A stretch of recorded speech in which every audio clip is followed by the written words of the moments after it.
Eu fui expulsa aos 18 e descobri que minha mãe rica foi assassinada pelos meus responsáveis. Eu vou escrever isso como eu lembro, não como eu queria lembrar. E eu vou avisar logo: tem momentos aqui que eu ainda sinto cheiro, ainda sinto frio na pele, ainda sinto aquela vergonha que cola no osso. Eu sempre tive a sensação de que eu era uma convidada na minha própria vida. Sabe quando você mora numa casa, mas você anda devagar, fala baixo, tenta não ocupar espaço? Eu achava que era meu jeito. Hoje eu entendo, eu fui treinada para existir com culpa. E quando eu completei 18, eles não só me expulsaram, eles me deram a última lição: você não tem nada. Só que eu tinha. Eu só não sabia. Seja grata por ter tido comida. Meu aniversário começou com água gelada no rosto. Eu acordei com o choque e o grito ao mesmo tempo. Levanta! A voz da minha madrasta tinha uma aspereza estranha, como se ela estivesse segurando raiva fazia meses e finalmente pudesse usar.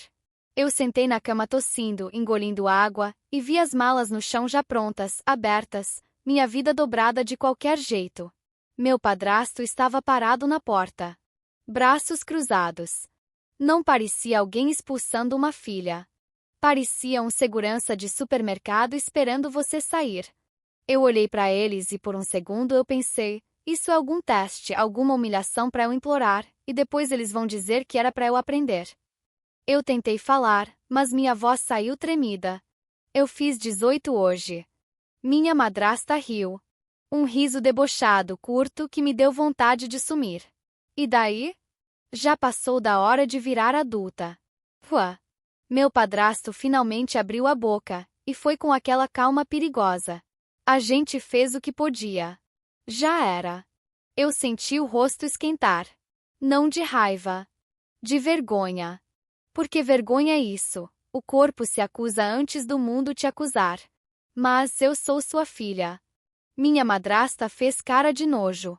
Você é um gasto. Desde que seu pai morreu você virou um peso.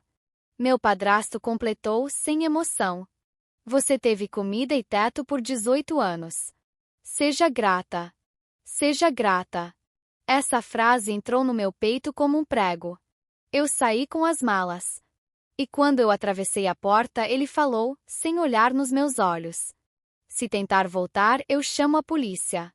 A porta fechou. O trinco girou.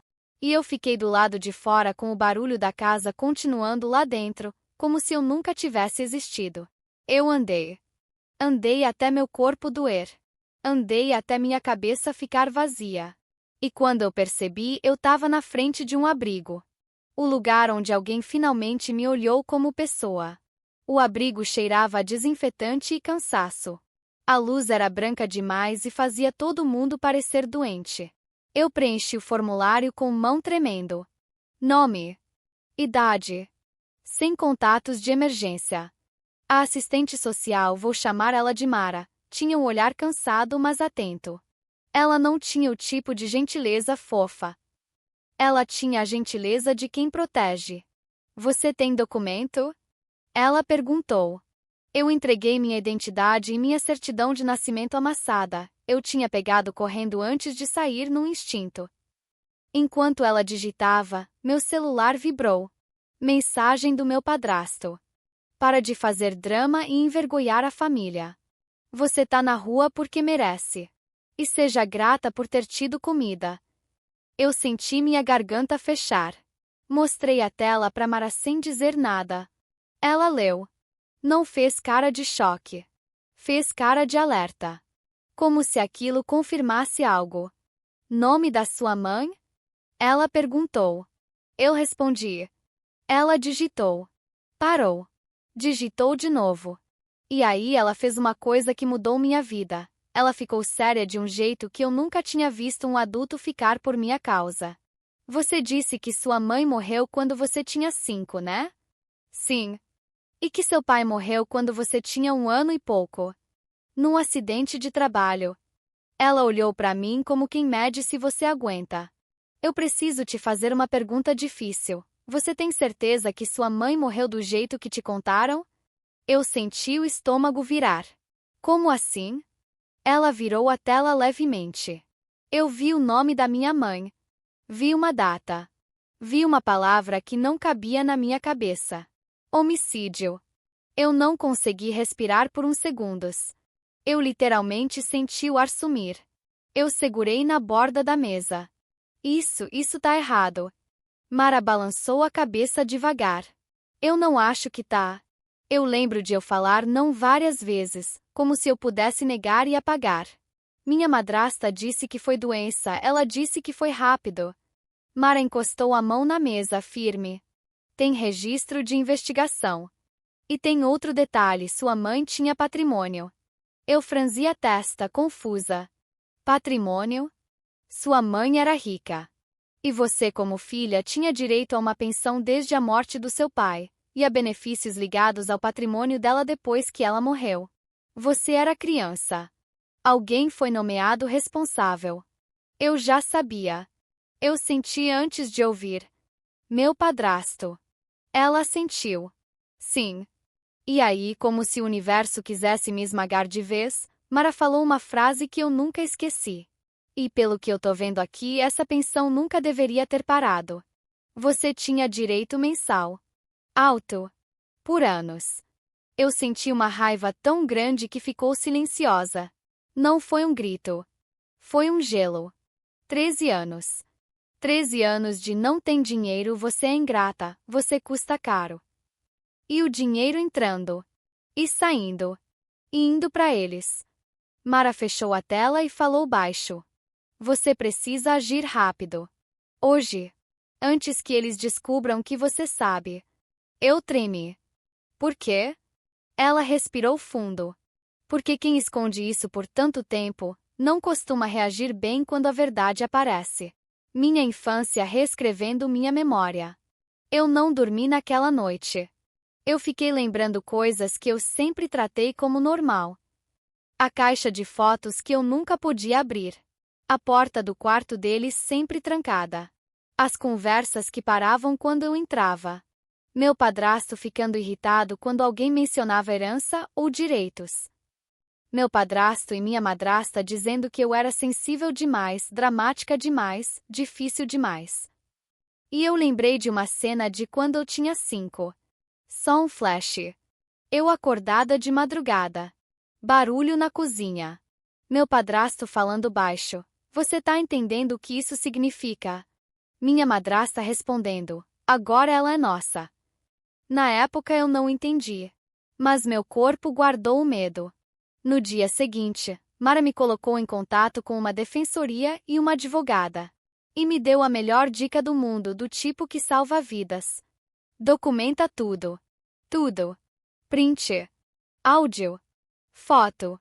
Não confia na sua memória quando gente manipuladora começar a te bombardear. Eu voltei na casa. Eu sei que parece absurdo. Mas eu precisava olhar na cara deles. E eu precisava pegar o que fosse possível antes que sumisse. A mentira tremendo na ponta da língua deles. Eu fui com Mara e com a representante da assistência jurídica, uma mulher chamada Lígia. Lígia tinha um jeito calmo que parecia lâmina. Falava baixo, mas com autoridade. Eu deixei meu celular gravando no bolso, câmera apontando para cima. Bati na porta. Meu padrasto abriu. A cara dele mudou. Primeiro foi susto. Depois foi raiva. Depois foi aquele sorriso falso que ele usava com vizinhos. Olha só, ele disse. A ingrata voltou. Minha madrasta apareceu atrás com uma xícara. Ela viu Mara e Lígia e a xícara caiu da mão dela. Café no chão. O barulho da cerâmica foi seco, como um pequeno fim. Eu vim buscar meus documentos, eu falei. Meu padrasto abriu a porta só o suficiente para bloquear o corpo. Você não tem nada aqui. Lígia falou com calma. Ela tem direito aos documentos pessoais e pertences. Se vocês negarem, isso gera uma ocorrência formal. Meu padrasto ficou vermelho. Minha madrasta tentou o jogo da doçura. Querida, você tá confusa, você tá se deixando influenciar. Eu olhei nos olhos dela e soltei, sem tremer. Eu sei que minha mãe foi assassinada. Silêncio. Eu vi a garganta dela subir e descer. Vi o olho dela piscar rápido demais. Vi o medo. Meu padrasto deu um passo e rosnou. Quem te enfiou essa ideia? Eu tirei do bolso o papel que Mara tinha impresso com o registro. Tá aqui. Ele não pegou. Ele só olhou de longe e por um segundo eu vi a máscara falhar. O canto da boca dele tremeu. Minha madrasta tentou rir. Isso é erro. Eu perguntei bem devagar. E a pensão? A minha pensão? Desde que meu pai morreu e desde que minha mãe morreu. Cadê? Meu padrasto explodiu. Você viveu aqui.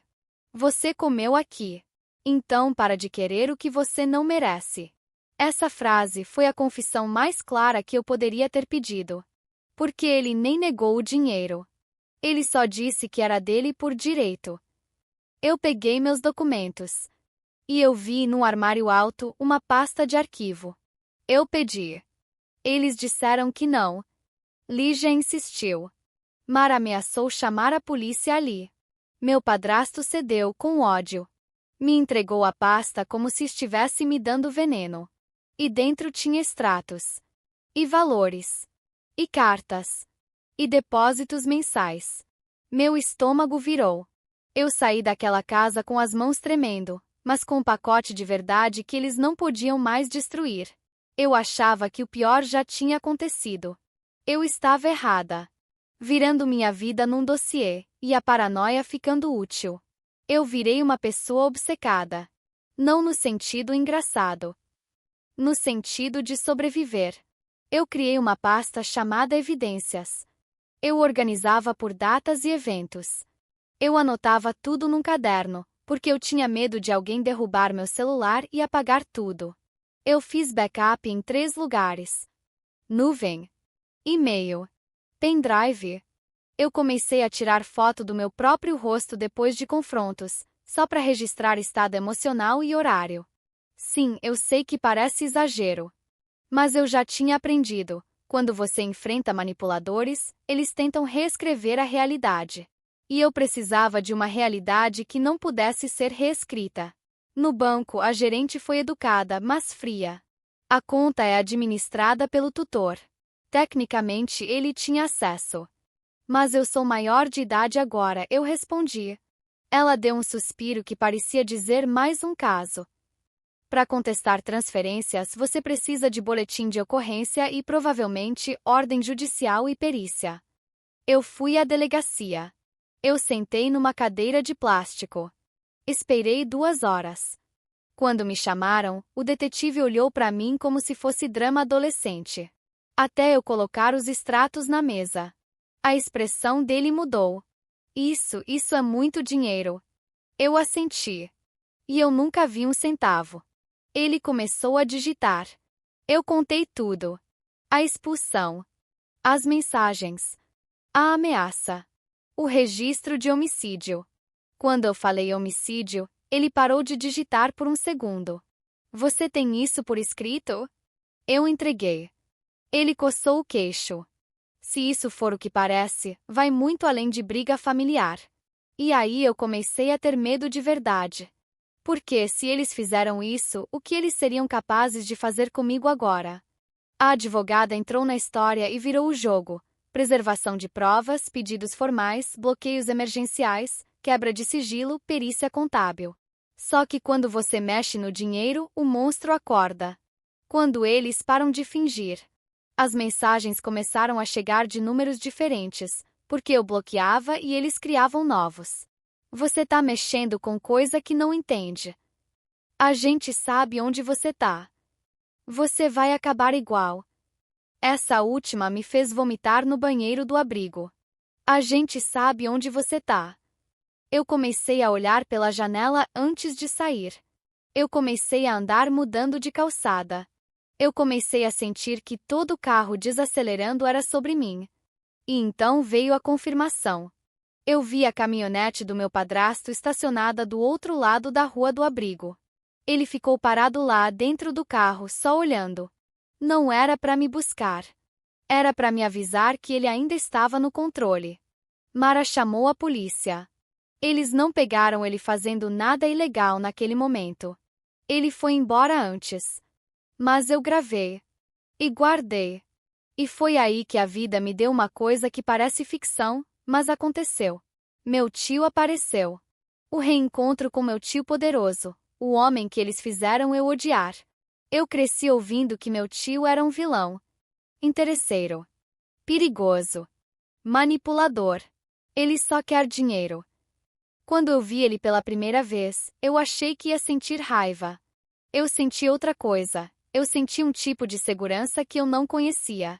Ele era alto, roupa cara sem ostentar, olhar de quem já viu coisas horríveis e não faz teatro.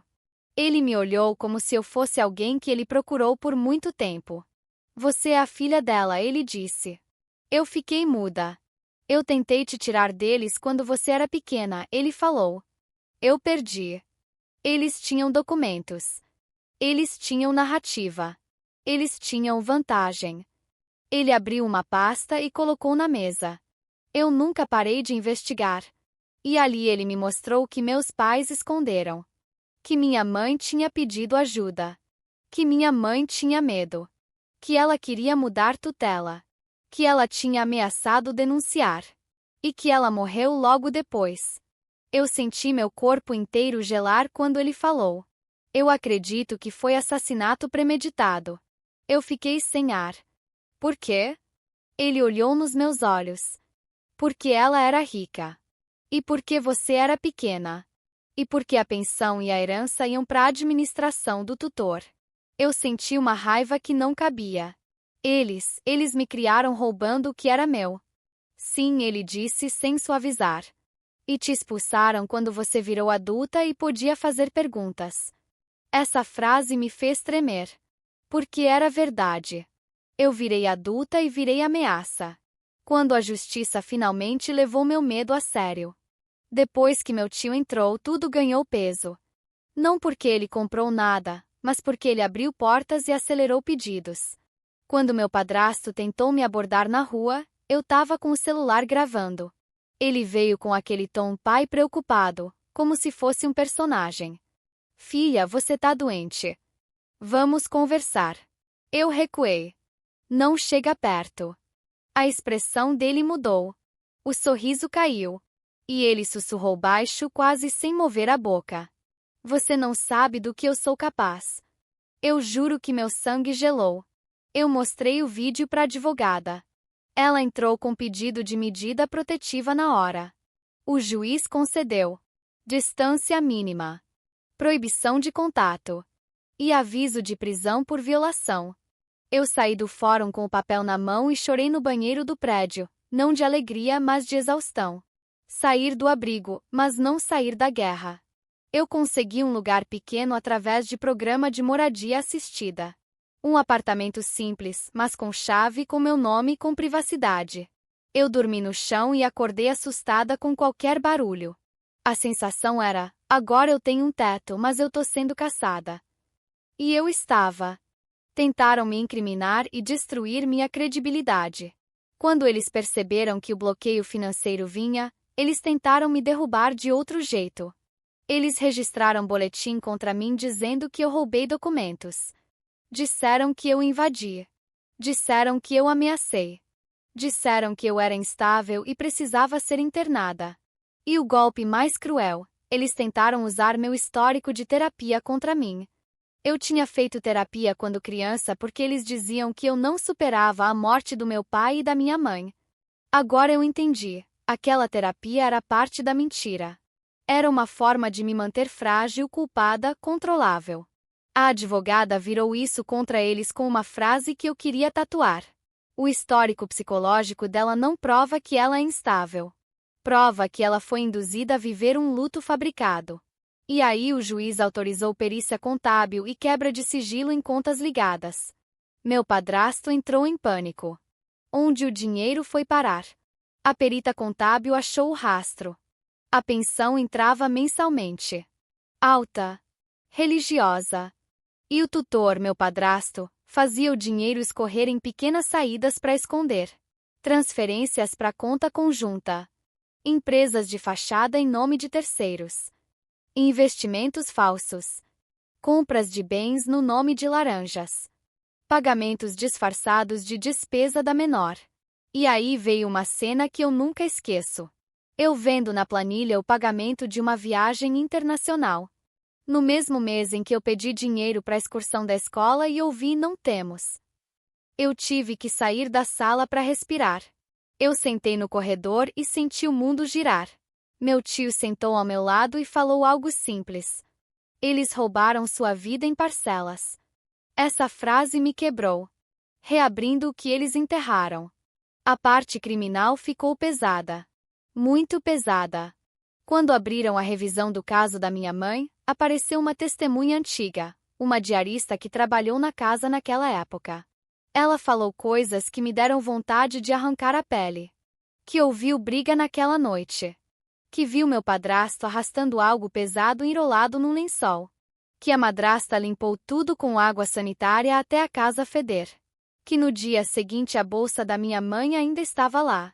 O casaco dela ainda estava lá. E que quando ela perguntou, meu padrasto respondeu. Ela foi embora. Eu era criança. Eu tava naquela casa. Eu dormia naquele corredor. Eu fiquei 3 noites sem dormir depois disso.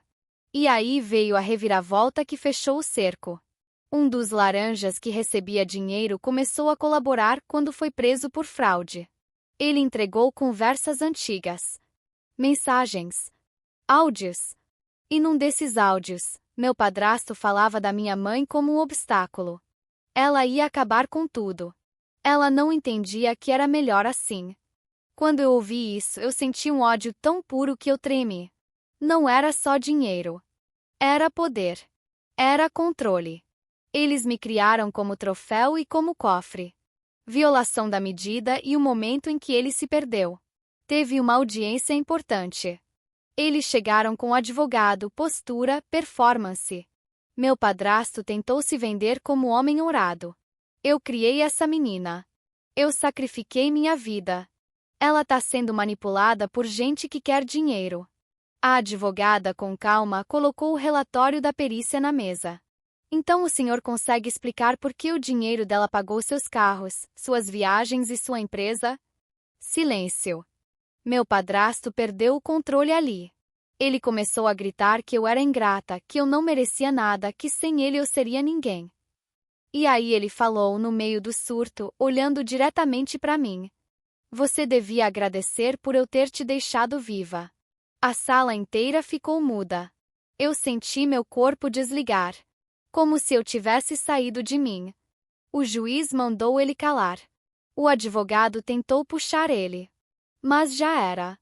Tava gravado. Tinha testemunhas. E era uma confissão emocional de ameaça. Quando saímos do fórum, ele tentou se aproximar. Violou a medida protetiva na frente de todo mundo. A segurança segurou. A polícia foi acionada. E dessa vez ele não foi embora. Ele foi detido. A prisão principal não veio com sirene cinematográfica. Veio com consequência. Primeiro prenderam laranjas e contador. Um deles abriu o bico. Depois, a fraude financeira virou base para a investigação maior. O homicídio reaberto ganhou tração com depoimentos e contradições. E então, meu padrasto foi preso por fraude, lavagem, apropriação de benefício e obstrução. Minha madrasta foi presa como cúmplice. Mais 2 envolvidos caíram junto, gente que emprestava conta, gente que assinava papel. Eu recebi a ligação da advogada. Eles estão presos. Sem fiança por enquanto por risco de fuga e interferência. Eu sentei no chão da cozinha do meu apartamento vazio e pela primeira vez eu senti o mundo parar. Não foi alívio imediato. Foi silêncio. Como se meu corpo dissesse, agora você pode respirar, talvez. O dinheiro voltando como se eu recuperasse anos. O dinheiro não caiu de uma vez. Veio em etapas como uma reconstrução. Bloqueio de contas. Tomada judicial de bens. Leilão de patrimônio. Restituição calculada com correção. Acordo final sob ordem judicial. Teve um dia específico que eu nunca esqueço. Eu abri o aplicativo do banco e vi o valor final depositado. Um número tão grande que parecia mentira. Eu fiquei olhando e minha primeira reação foi: vão tirar. Eu conferi 3 vezes. Fechei. Abri de novo. E então eu chorei. Mas chorei de um jeito estranho, chorando e rindo ao mesmo tempo, como se meu corpo não soubesse qual emoção usar para justiça. Eu comprei uma cama. Comprei cortina. Comprei comida de verdade. E eu marquei terapia, não porque eu sou instável, mas porque eu sobrevivi a uma guerra doméstica. Eu também fiz uma coisa simbólica. Meu tio me deu uma foto da minha mãe biológica, a única que ele tinha em boa qualidade. Eu imprimi. Coloquei numa moldura. E pendurei na sala. Não escondida. Não proibida. Não trancada. Eu sentei no sofá e fiquei olhando para a foto como se eu estivesse finalmente conhecendo alguém que me foi roubado. Quando o cotidiano vira vitória. Hoje, o que eu tenho parece pequeno para quem nunca foi controlado. Eu tenho chave. Eu tenho silêncio. Eu tenho um nome no contrato. Eu tenho um saldo que não pode ser roubado sem que eu saiba. Eu ainda tenho pesadelos. Ainda fico tensa quando alguém bate na porta. Ainda sinto culpa automática às vezes quando compro algo só porque eu quero. Mas eu tenho algo que eu nunca tive. Eu tenho a minha vida. Eles tiraram 13 anos de mim em parcelas. Mas no final, eles perderam o que mais protegiam, o controle. E eu aprendi do jeito mais cruel que família não é sangue nem teto. Família é quem não te transforma em cofre. Se você leu até aqui, obrigada. E se você tá vivendo com gente que te chama de peso, que te faz duvidar de si, que usa comida e teto como chantagem, documenta. Guarda a prova. Fala com alguém de fora. Nem que seja uma pessoa. Porque um dia você pode precisar de um arquivo para provar que você nunca foi louca. Você só foi alvo.